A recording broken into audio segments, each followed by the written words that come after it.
Welcome to the Conscious Hustler podcast. I'm your host, Tiffany Hardin. I know being a leader takes stamina and constant self-reflection. In my double-decade career, I've gone from intern to CEO, launching hundreds of creator campaigns for Fortune 500 brands and building new businesses for creators to grow and scale. Along the way, I have met some of the most interesting people working behind the scenes who have pursued excellence in work and embraced personal growth as mindful leaders. This podcast is dedicated to lifting the veil on successful creative professionals, their mindset, their motivation, and their heart posture. Together in each episode, we will explore the tools you need to not only thrive in your business, but also nurture your soul. My intention is to help you confidently own your work and affirm your experience. If you like what you hear, don't forget to share this podcast episode with a friend, with a neighbor, with a coworker, and subscribe to our channel. Okay, let's get started. All right, it's so good to have Conscious Hustler podcast back. I'm so excited to have this guest on today. Lauren Maillian is a distinguished entrepreneur, investor, global brand builder, and an award-winning marketer known for her innovative impact across various industries. Starting in the wine industry, which I love, she later founded the L&B Group to empower consumer-facing startups. By 29, she became the first Black woman to launch an early-stage venture capital fund.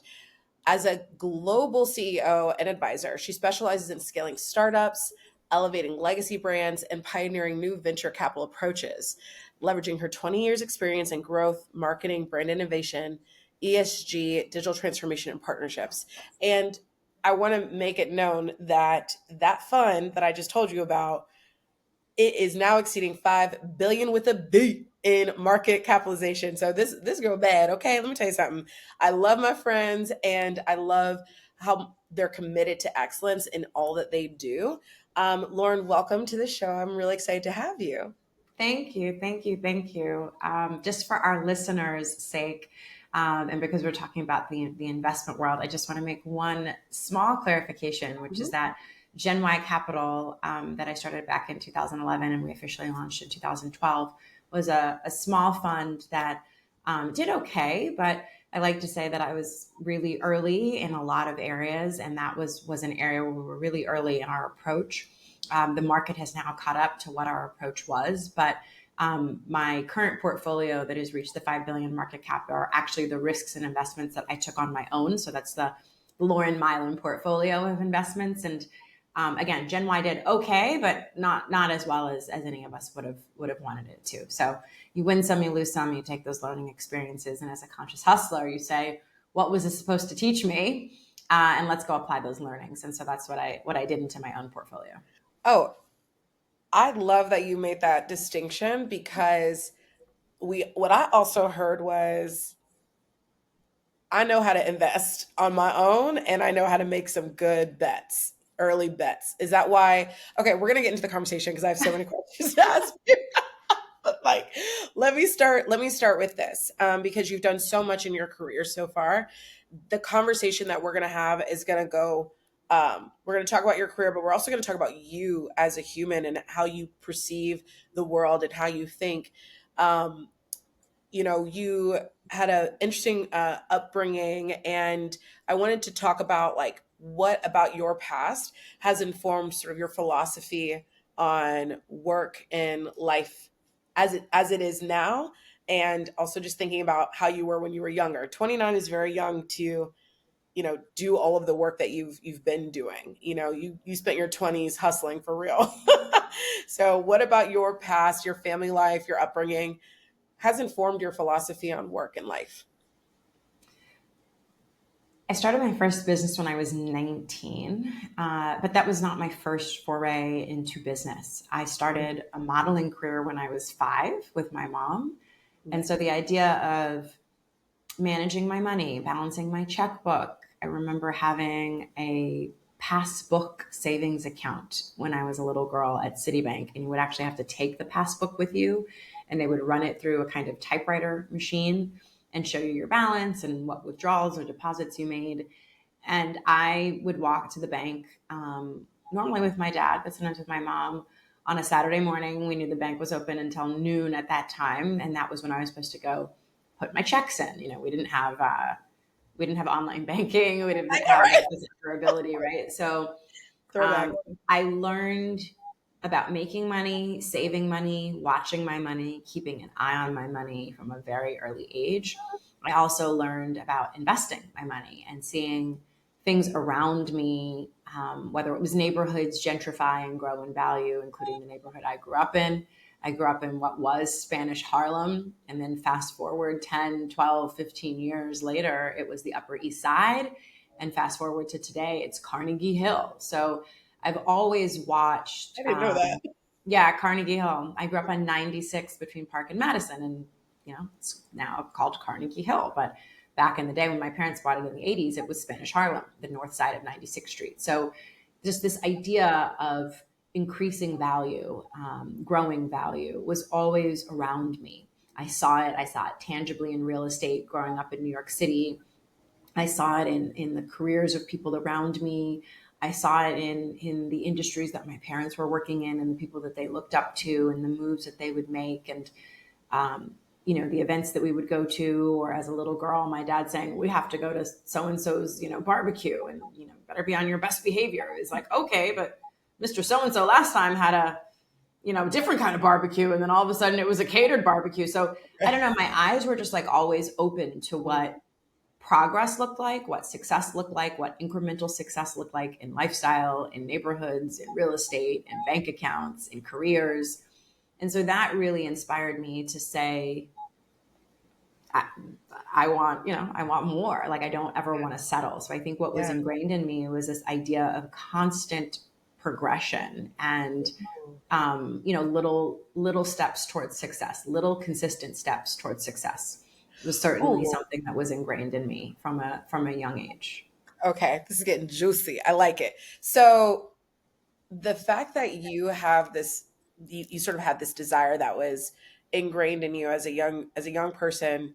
Um, what I think is interesting about this is that it manifests in other ways, right? Like who you choose to be around, who is sort of helping you continue to see more and have more and be exposed to more. People talk about see it, be it all the time, right? So as you started to, mature and, because did you go to college? I don't remember. I don't know if you went to college or not. And it's so funny that you asked me that, actually. Yes, I did go to college. And it's the question that so many of the dudes in Silicon Valley would always ask me when I started writing checks was like, you started your first business at 19. Like, did you go to college? Like, where did you go? And I said, guys, I went to college. I graduated magna cum laude with honors. I have a degree in international trade and marketing. Yes, I went to college. And yes, I built a business at the same time. So yes, I did go to college. It's funny. I went to an atypical college given where my career has netted out. I didn't go to an Ivy League school. I thought that I was going to be the model who launched her own line and made that my first company. And so, I ended up going to FIT because they were the most supportive of, every season for Fashion Week. When Fashion Week would start, it would be the new semester of school. And so FIT was the most understanding of that, allowed me to keep working, worked with me so that I could work through Fashion Week and the beginning of each semester. And at that time, I thought I was going to go to school. My plan had been to make friends with the folks that could design and draw, and I would make the storyboards and the mood boards and share my vision with them. And they would go off and like do my line sheets and create the actual styles while I created the business and the brand. And I studied international trade and marketing to understand import, export, and tariffs and cost of goods sold and merchandising and all these sorts of things. And then fast forward, I started the vineyard and winery when I was 19 while in school, which was a real estate purchase that I ended up turning into a vineyard and then ultimately a winery and wine brand. And upon graduation, in order to graduate from FIT, I had to do a merchandising project. And I remember telling my professors that I was not going to go into fashion. At this point, I was like, why did I go to FIT? Because I'm not going into fashion anymore. It's really clear. I've started this real estate business that I've now morphed into this wine brand that's, becoming internationally recognized and known. Um, and so my merchandising project, in order to graduate and meet the requirements, was actually my tasting room in my winery.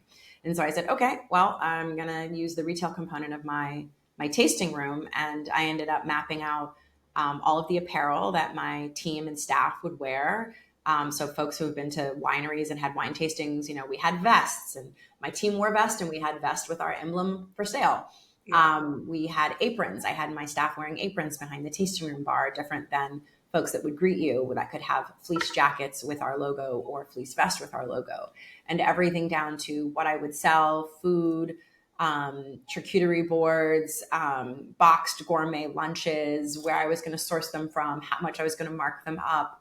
I sold decanters and all other sorts of like wine tote bags and wine sleeves and BYOB sleeves and cork candles, those like that are wax but look like corks so that you can reuse your wine bottles and make those cool wine dinners and I put know you cork got an candles on A. the top. All of this. And so I said, okay, well, if you're going to force me to do a merchandising project, we're going to call wine fashion. So yes, I did go to college. And it's a funny and interesting story. And now I serve on FIT's alumni advisory board because I'm, one of the few that has found success outside of fashion from graduating I after the love school. this. I love this story. I love this story. And even the reason I even asked you about college is for a lot of people, like college was this like moment of impact in their career. Like met their business partner and had their first company or did this or did that or whatever. And, I feel like there's so many people that I know where they went to college because it's like just this big part of their story. But it feels like college was just sort of running alongside, like just in parallel, just running alongside this other big thing that you were doing that, you know, it was a nice to have, like it was helpful obviously, but like you were already sort of doing life when most people are just figuring out like what their major is. And you're like, I already have about 50 businesses, like next, like let's run this up. You know, I know for some of us, like having just such ambition and drive at such a young age, um, a lot of people have a lot of value on youth. What do you think about um, looking at sort of the next generation of entrepreneurs coming up? Like, what do you think is the most important thing that people who are young and are entrepreneurs, what are the resources that they have now that you wish you had, that you feel like, man, if I, back in my day, if I had I would be running this thing up, working All of on it. this. Like, yeah. Everything that's innovative, like Mhm. everything that's innovative. If I had had AI, I mean, I built the winery as a 90% direct to consumer business before D2C was even an acronym that we used. Literally, for me, it was someone would say, where do you get your sales from? I'd say 90% of my sales were quote unquote on premise, what you say in the alcohol world, that was on premise sales. And 10% of it was wine club and shipping. Yeah. Um, and so, well, actually, 10% of it we would ship via wine club or just shipping sales, but we had a lot of like local wine club members. So wine club was another D2C, and then retail sales direct to consumer. And so, but the point was really being able to have 90% of my sales that were not going through a wholesale distribution channel, where a lot of wine and spirits companies are making money based on volume, having to rely on a distributor in what's called a 3-tier marketplace, where your manufacturer is selling to your distributor, and then your distributor is going out and selling to the ultimate retailer who sells to your consumer. And Yeah. so I knew that I didn't want my product to go through so many hands. I wanted it to have a personal touch, but I also wanted to be able to capture as much of my profit margin as possible, which is how I was able to make a company profitable so quickly when a lot of vineyard wineries are in the red for many, many years before even reaching break even. So, there wasn't a D2C world out there then. We didn't have automated marketing funnels, that's for sure. I remember having to make manual product recommendations, right? It wasn't like you had these APIs and integrations where it would say, oh, well, you put Chardonnay in your cart. We should recommend to you something complementary to that.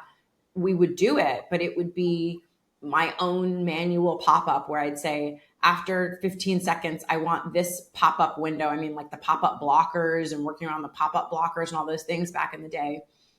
We also had VeriSign back in the day to verify that someone was over 21 years old.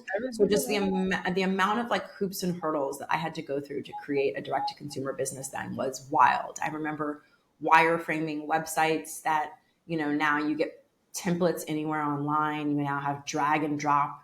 I was spending tens of thousands of dollars on my website, right? On shopping integrations for my website, on being able to have back-end integrations to be able to automatically print FedEx labels and all these other things were like another company and another company. I mean, it took probably 10 to 15 different companies or businesses or platforms to even run my online sales component, from, my email service provider to, I could sit here and talk about this all day, but like there was just a lot of moving parts.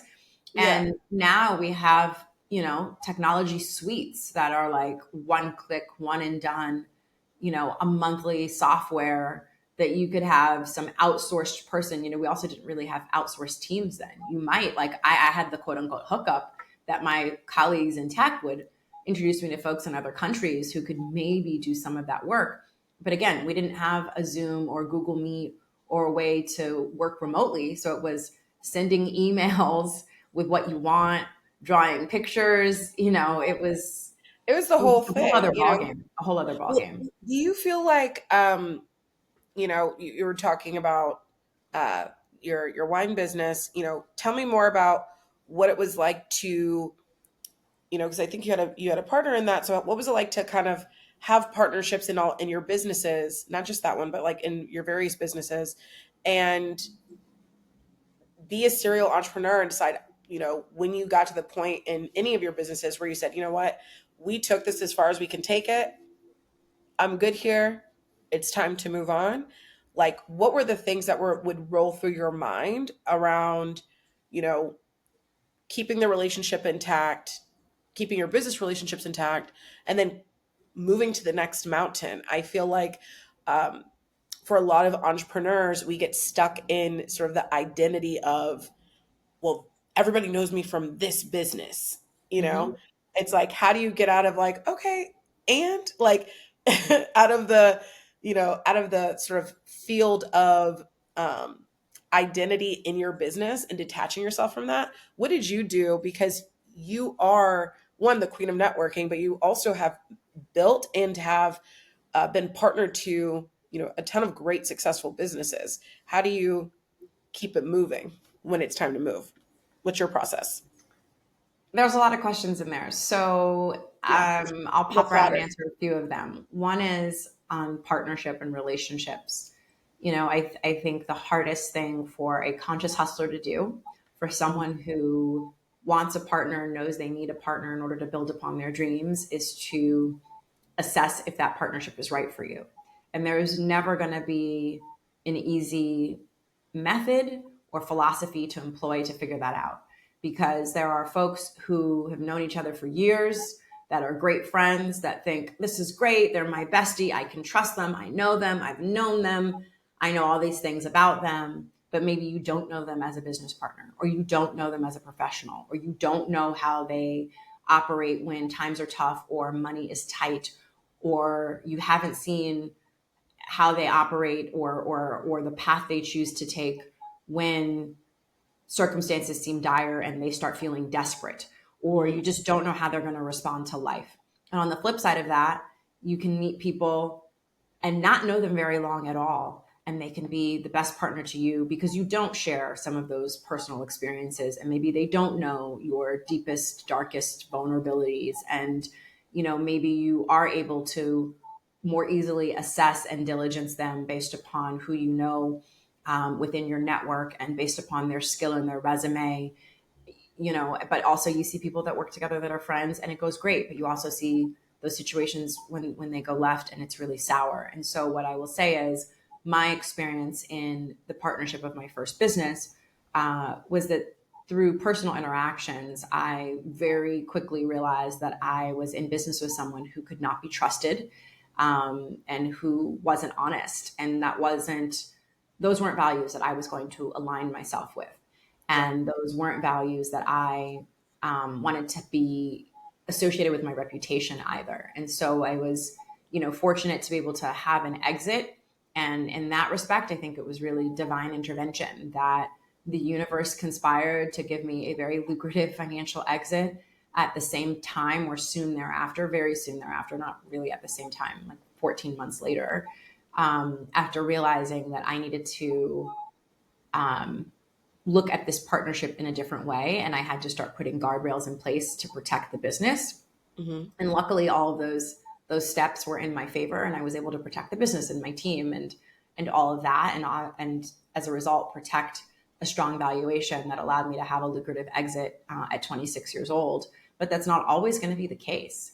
And so I just think when you're entering into, it's almost like the advice you'd give someone on getting married and having a prenup. It's like, yeah, you want the best, but when you write that document, write it for the worst, right? Like write it for the worst potential circumstance. And so, whether it's an operating agreement and you're in an LLC, whether it's voting rights, super voting rights, whether it's creating a board, you have to make sure that you are thinking through what that partnership looks like when it's good and what that partnership can look like when it's potentially really bad, and making sure that, you also, in a lot of respects, put yourself first. And it took me a minute to embrace personal branding. So I think you talked about me being a super networker. I don't even look at myself as a super networker. I think, especially now, 20 years later, I feel like I've retreated and, I'm kind of living on this little island on my own. Yes, doing my work, but in a much different way than I used to.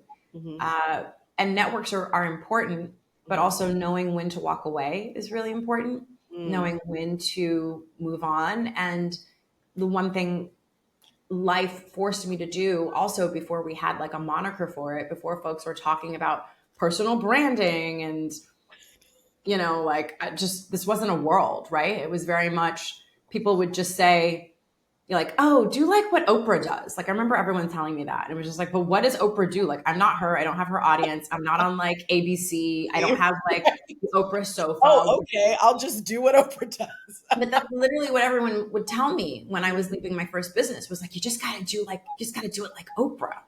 And I was just like, what does that mean? And what they meant was I had to story tell my own exit, right? That's what they meant. But at the time, again, almost 15 years ago, we didn't say like, own your personal brand, go tell your story, craft your narrative. But that's what they meant, was like, craft your narrative, own your story. Don't let the world tell it for you. Get out there and say, I'm moving on. This is why I'm moving on. This is what the next step looks like for me.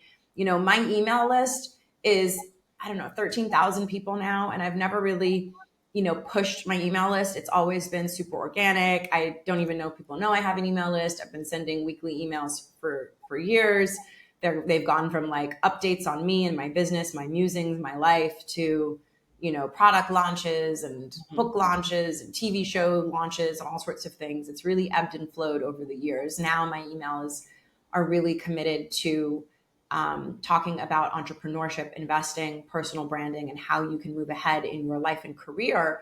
But that email list goes back to like my very first business, right? Like, there are people that we see that are updating like their old AOL.com emails. Like, I've had that list, a long time. And so you just got to think back to how, technology has allowed us to take control of our voice and our stories in ways that, years ago, it was only through press. It was only through print magazines. It was only through articles and interviews. And we barely had blog posts, or like maybe you had blogs, but how many of those blogs were like really the ones that people were reading? Were they getting syndicated then? Like, how could you really share your message quickly? Now you have the control in your phone to literally make an Instagram post or a LinkedIn post and let the world know, just like I did a couple of months ago, like, I'm on to the next, right?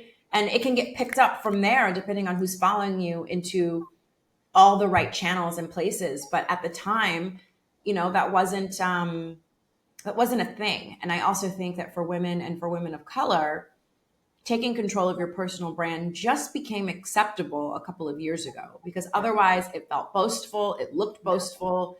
was like, oh, so self-promotional, like how dare you? But it's just Right. like, okay, Right. but now we say it's okay. Yeah. And I think that's also an important lesson in what can sometimes deter us in life.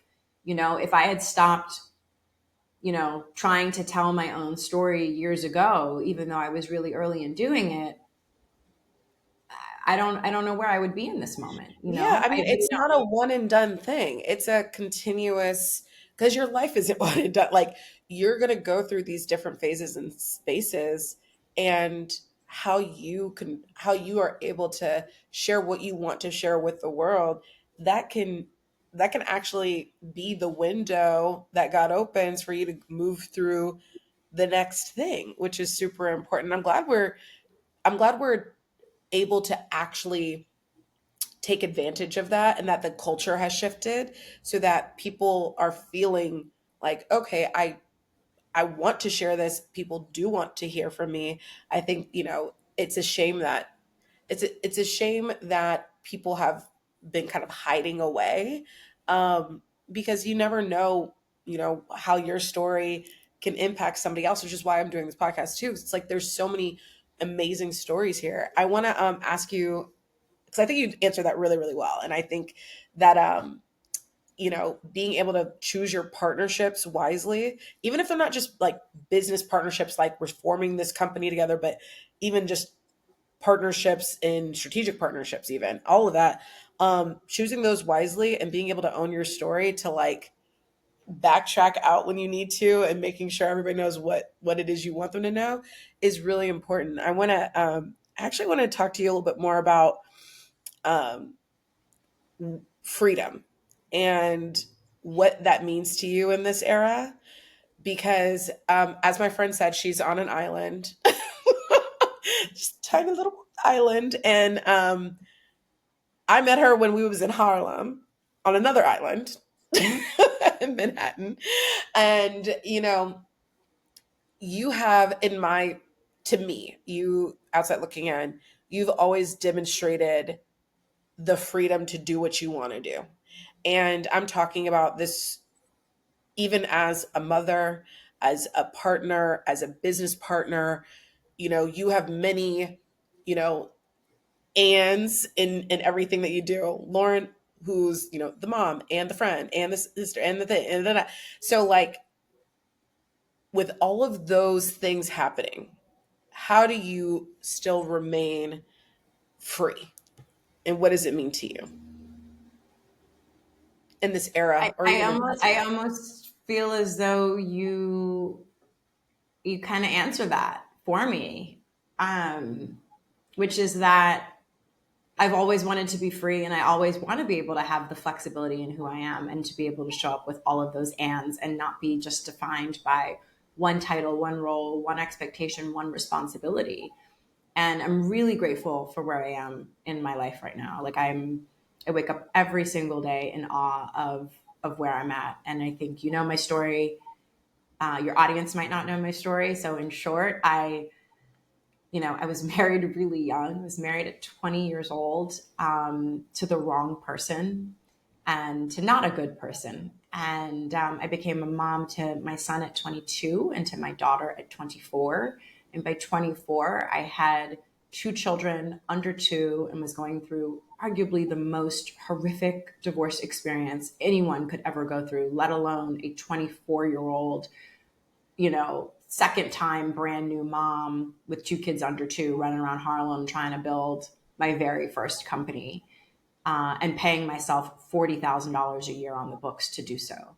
And, and again, we already know I didn't go to Ivy League school. So, the networks that maybe I had created weren't the ones that were going to get me to where I am today. So, to be 24 and trying to figure out my own identity, to be a mom, to figure out being a good mom, to figure out getting my kids in good schools, giving them good environments, making money, going through a divorce at the time with no money, because it was all taken and all moved, literally in the middle of the night, and trying to figure out like who on earth I was going to be, where I was going to live, and how I was going to chart a future for myself and my children, just the three of us. and not knowing that the rest of my life would literally be the three of us, legally, physically, in actuality, in reality, on paper. And that by 25 years old, actually still at 24, but by 25, that I would have permanent sole legal and physical custody of two little children is just like a lot to swallow. So now when I'm mentoring folks and advising, founders, I'm like, I look at some of them and I'm like, wow, at 25, I was divorcing. I had two kids under two. I had sole custody, legal and physical custody. I was getting them into nursery schools. I was making money. I was like, but also the reality is that for years, like 10 years, I paid nannies more than I was making myself.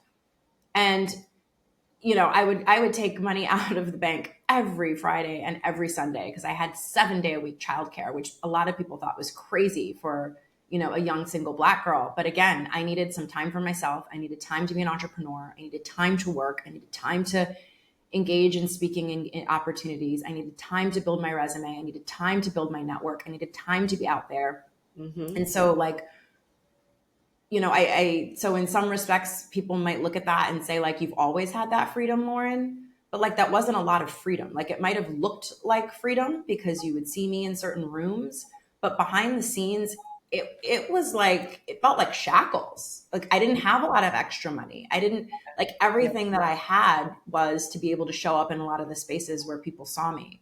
But it's also those investments of my time, of the money that I ultimately had from exiting my business a few years later, of being connected to the right people, to be connected to the right deals, to be able to put my money in good enough places that would be able to grow an investment portfolio to where it is today.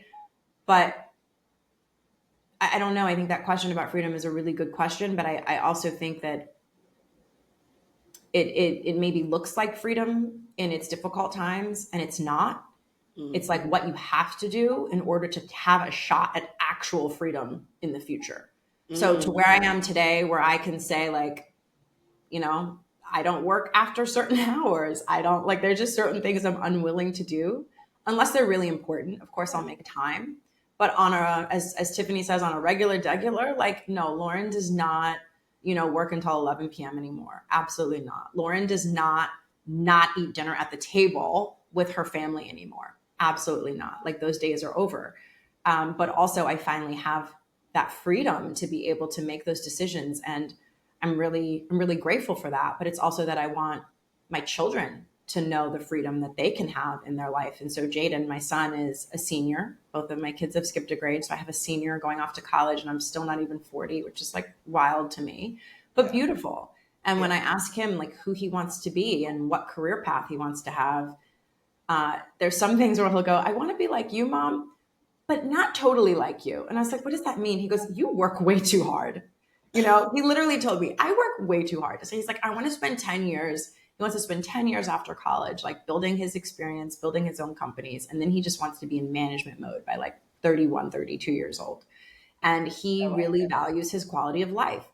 And, like, kid has cracked the code to freedom. Like, freedom 16, is not, right? Or 17. How old is he now? he's 16. He's a 16-year-old senior. He turns 17 later this year.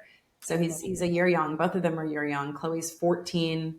Well, she turns 15 this weekend, and she's a sophomore. So, but that freedom, it's like my kids have always had real life conversations with me. I have always, spoken to them. I've always told my kids, and this might be something that folks think is wild and crazy, but like, conscious hustlers, I don't know. How are you trying to raise your children? Do you want to be a conscious hustler and have like a super traditional kid? Or do you want to have a kid who's going to take risks and seek to find the rewards in life? I've always told my kids, since they were old enough to understand it and to keep it private, how much money I make. I've always told my kids, I say our because of my husband, Robert, like, he shares too. Like, we are all pretty open as a family because it's a family decision. It's a family, if we're going to say like conscious hustle, like it's a familial conscious hustle, right? Yes. They know how much we pay for our home. They know what we buy cash and what we don't buy cash. They know why we buy some things cash and don't buy other things cash. They know interest rates on things that we don't pay cash for.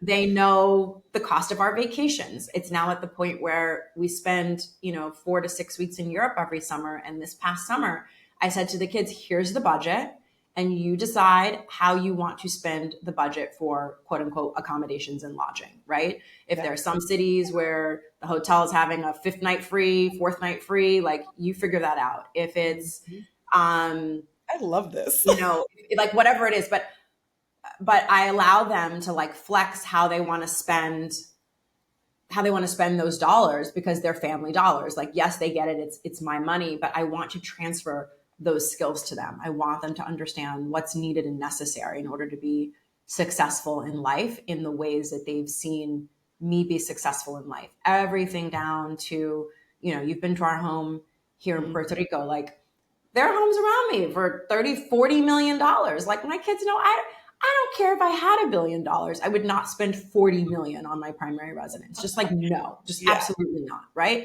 Yeah. now, more power to the people who choose to do that.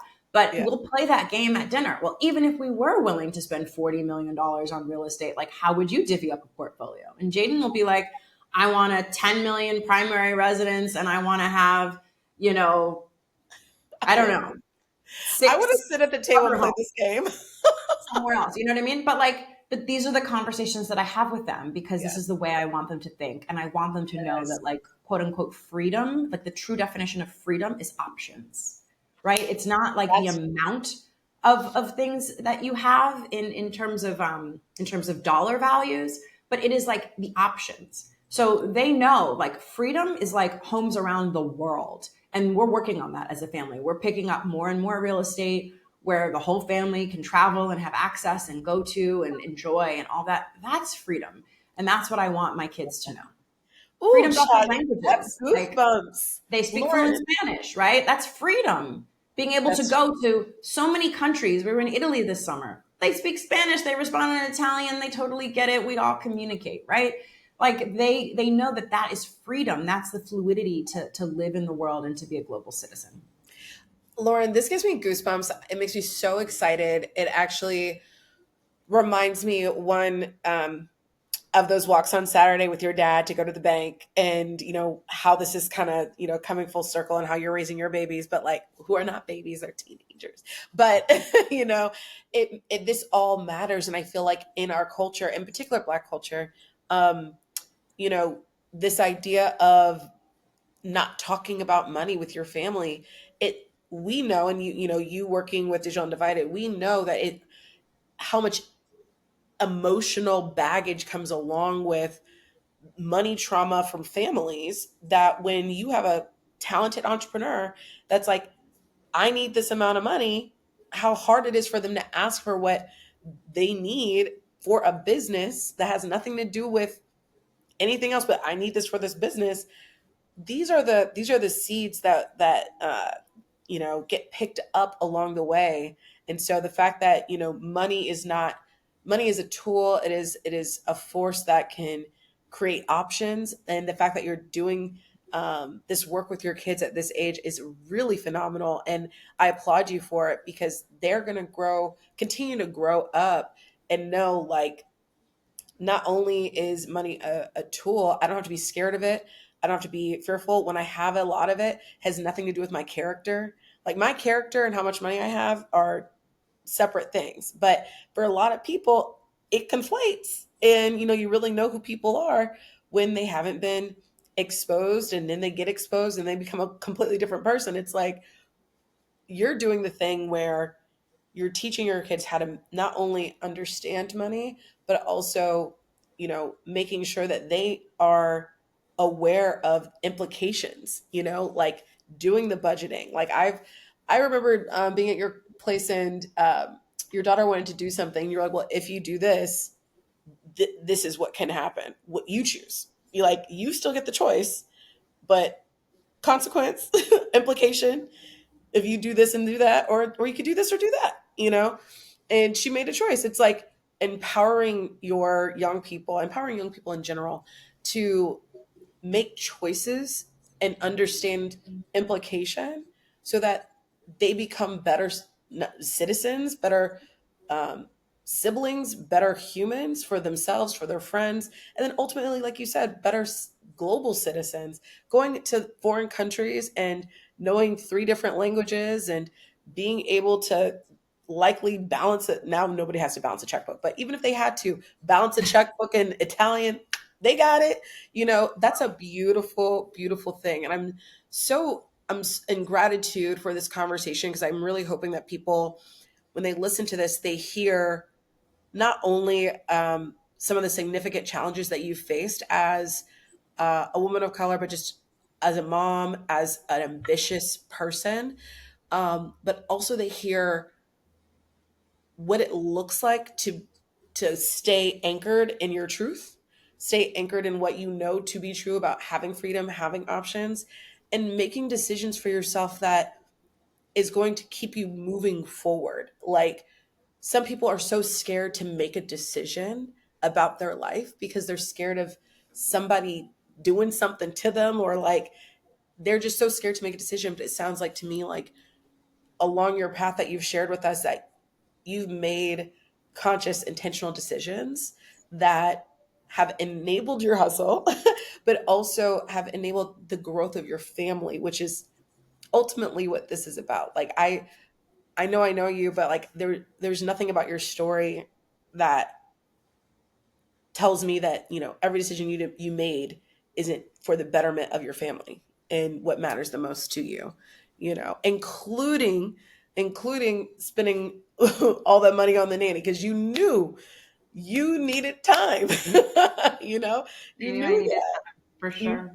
For sure. So I'm gonna round us out, but I would love it if you could sort of tell us about what's going on next with you, maybe even the path redefines, and where we can find you. And the last thing I'll ask is, for you to just tell me what you think about what the words conscious hustler mean to you, and how it's impacting your life and others around you. Well, what's next is I'm doing retreats and masterminds for folks around personal brand, and also for entrepreneurs around building their consumer products and services and brands. So more on that at laurenmaillian.com. There is a new edition of The Path Redefined, my best-selling book, coming out. It's 10 years old. There's a lot that I've learned and applied from my own teachings to my own life, to even jump several more levels since the book came out 10 years ago. So, the subtitle is Getting to the Top on Your Own Terms. And that's something I've been, believing is true and wanting to do and continuing to do for a long time. So it was a lot of like new goodness, new stories, new experiences, new data, new tips, tools that I'm sharing in the new edition of The Path Redefined. So definitely look out for that. And what does conscious hustler mean to me? It means to unapologetically chase your dreams and to have self-confidence in the pursuit of your own passions and your own greatness without the need for validation from others. That's good. That's good. Yep. You did that. That is too funny. Well, thank you so much for your time. I can't wait to visit you again. And let me tell you something. Lauren is the best host. Okay. Lauren is You're the too best host. It doesn't matter where she's at. Like, we could be in France. We could be in Puerto Rico. You are the best host. You throw the best parties. Thank you. Thank you. I try. Yeah. I try. Look, life is to be celebrated, to be lived and celebrated. So for sure. Exactly. So when the retreats come out, do yourself a favor. Do, do, do. Open up that shopping cart, open up your wallet, pay for the retreat, get your tail on a plane. You're going to have a great time and you're going to come back inspired. I already know. All right, Hopefully inspired and transformed. inspired and transformed, because we about action. We're Action. about There we this go. action. If you Action. didn't hear, Action. if you didn't hear nothing out of this, know that Lauren about that action. Okay. All right, y'all. Until next Okay. time. Okay, that's it. Thank you for listening to the Conscious Hustler podcast. If you haven't done so already, please like and subscribe to this channel, and feel free to reach out. I would love to hear from you. You can do so on LinkedIn or on Instagram. Just send me a DM. But until next time, keep listening, keep reaching out. We are in this together, and I hope you have a great rest of your week.